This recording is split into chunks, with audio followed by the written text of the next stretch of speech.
Well, hello. It has been a minute. Yeah. So, with everything happening with Black Lives Matter and the protest and just so many deaths, everything, the pandemic, everything that's been happening, I have not been wanting to make videos. And I just feel like during this time, it's not about me.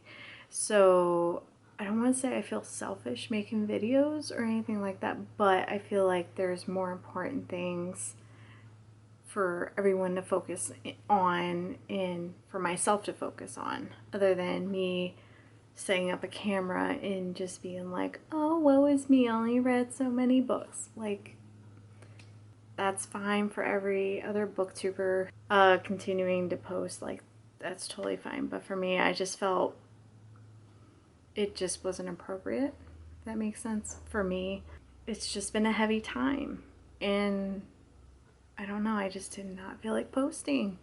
I continue to post on like my Instagram and Twitter and stuff, and was trying to bring more light and more recognition to other fellow booktubers, especially booktubers who are Black or people of color, indigenous, and stuff like that. So that's what I mostly focused on my other social medias. Like my YouTube, I don't have a ton of following. Well, really, in general, I don't have a ton of following, let's be real. But YouTube was my least amount, but it takes a lot more effort to post on here.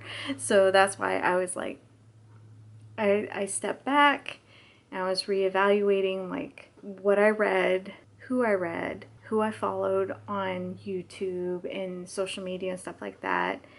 And it was just a time for me to like just reevaluate a lot of stuff, and just having to have discussions with my family. It's just been an interesting time, needless to say.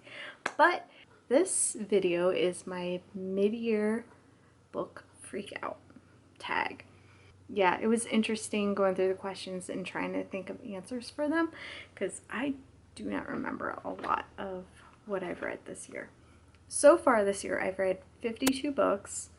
I'm currently reading like 5, it seems. It's ridiculous. I have so many NetGalley reads I need to get through, and I am just failing terribly, especially the last couple months. They have been my worst months by far. So question number 1 is the best book I've read so far in 2020. So this book I read a month or 2 ago, but it's John Mars's What Lies Between Us. My goodness, I loved it. And I think I loved it so much because I wasn't expecting to love it as much, if that makes any sense. I love his writing style. I love the story. It's a mystery. It's about just a weird relationship between a mother and a daughter, but it was so good and it was gripping. I had quite a few favorites so far this year, but that's the one that stands out the most. Second question is, what was the best sequel you read in 2020?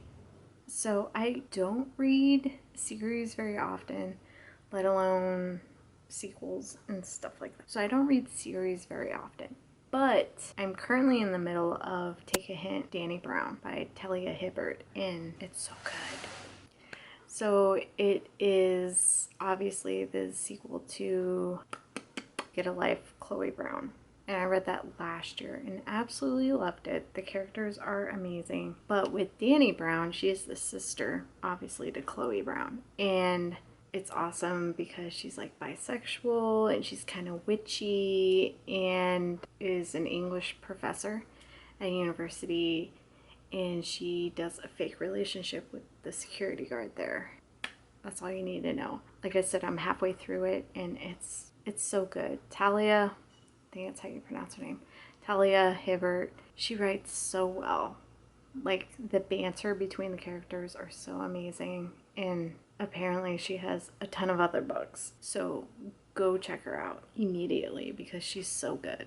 So, third one is, what new release have I not read that I want to read this year? So that's going to be Home Before Dark by Riley Sager. I actually started that today. So I joined Book of the Month in order to get the book early, but then I canceled it right away because I don't really care for Book of the Month. Nothing against Book of the Month, but I don't have the money to just like buy hardcovers when I don't really even care for hardcovers. I like paperback. But it's about a haunted house pretty much. And a girl's father wrote a book about this haunted house that they owned. And she doesn't remember anything when she lived there because she was too young. And she doesn't believe the story that her dad said about it being haunted. She thinks it was all just a ruse, like sell a book. So then she ends up inheriting the house after her dad passes away, and then she goes to the house to figure out if it's actually haunted and the story is true. It's pretty interesting so far. Like I said, I just started it today and I'm like on chapter 3, so I'm just getting into it and it's pretty good. I've been excited about this book since I think the end of last year when they announced that it was coming out or something like that. Next one is my most anticipated book for the second half of 2020. This was tough, but I'm gonna have to say Invisible Girl by Lisa Jewell. I didn't even know this book was coming out until I got an email, actually, NetGalley, saying that the book was coming out. So I have the e-arc for it, but I'm gonna wait until a little bit later to read it. So the little blip about Invisible Girl is a story of secrets and injustices and how we look in the wrong places for the bad people while the real predators walk among us in plain sight. It sounds interesting. Look forward to it. Fifth one is my biggest disappointment this year. Easily my biggest disappointment is In 5 Years. I thought I was going to love this book. I love the premise of it and everything, but once I finished it, I felt like it was a waste of time. I'm sorry. It's about a girl who, see if I can remember. It's about a girl who gets engaged, and then when she goes to sleep at night, she wakes up in like a different apartment, different ring, different man, and then when she goes back to sleep, she's back in her old life, and she realizes, oh, that was 5 years in the future, and then you kind of figure out like how she got from point A to point B. It was just forgettable.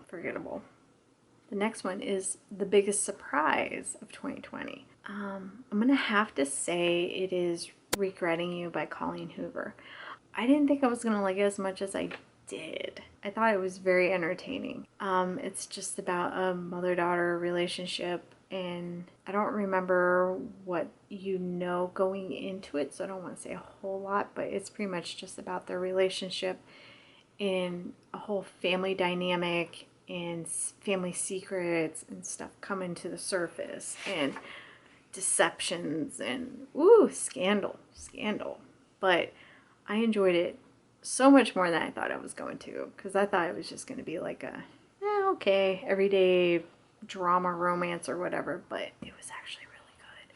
My new favorite author is Easily John Mars. Like I mentioned earlier, I only read his one book, and I know he has a couple more that are out right now. I love his writing style, and I was so entertained with What Lies Between Us, so I need to hop on to the other books that he's already written, because other people have commented saying that his other books were amazing. So I don't know what I'm doing with my life, but yeah. My newest fictional crush. I don't really do that with fictional characters too often. I couldn't think of anyone, but it's not fictional. It's nonfiction. The memoir. So Phuc Tran, he wrote Saigon, a misfits memoir of great books, punk rock, and the fight to fit in. Like while reading that, I just had a huge crush on him. I think his writing style was amazing, where he lives in this small town in eastern Pennsylvania, and he's Vietnamese living in an all-white town, and he's like, when he's grown up, he's just trying to not fit any stereotypes, and just try to be his own person, but like just going through a bunch of stuff with racism and identity, and it was just so good. But the whole time he's writing, I was just like, yeah. So if I were to say, if I had a crush on any of the books whatsoever, any characters, authors, or anything, it's him. Awkward. Thank you. My favorite character out of the books that I've read this year. I've had quite a few, but the one that stands out the most, Queenie from Queenie. Look at me holding a physical book. I've been reading all e-arcs and all e-books from the library this year so far, but this one I have a physical copy of. I love her. She was so realistic, and like she has flaws, and she's a human. She's not, you know, it's relatable. But I love this book. I gave it 5 stars. Yeah, it's just about a Black woman going through life pretty much. She is going through a breakup, and it's just everything that she goes through with being at work with a bunch of just white people, and her experiences pretty much. And it just, I don't know, I really, it was eye-opening. And I read this back in, I want to say February, but I highly recommend it. And plus the cover is just gorgeous.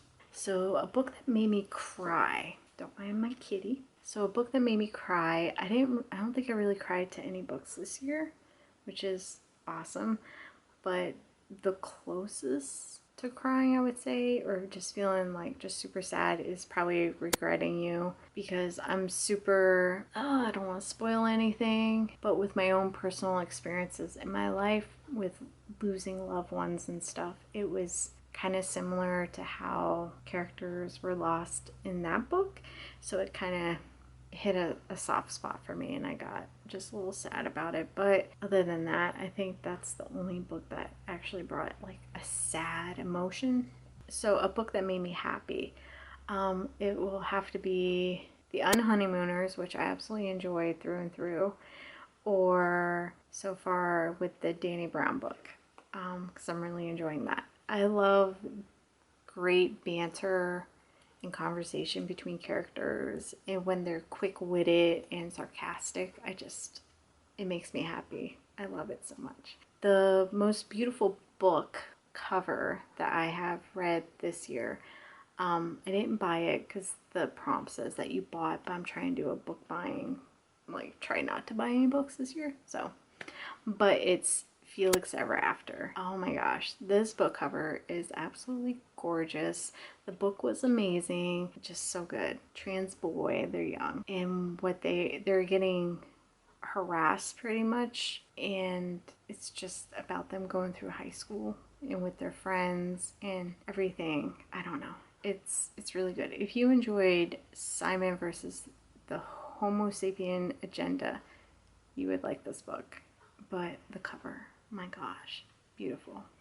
And the final question is, what do you need to finish by the end of the year? Everything. I would like to catch up on all my NetGalley stuff, which I'm so bad right now. I'm like at a 31%, which is awful, but that's okay. Anyways, so yeah, that's my mid-year book tag, my mid-year book freakout tag. That does not feel natural, but thanks for watching. Leave a comment down below if you want to. Give me a thumbs up if you want, and subscribe maybe. I don't care. You do what you do. Hopefully I will do more videos. We'll see.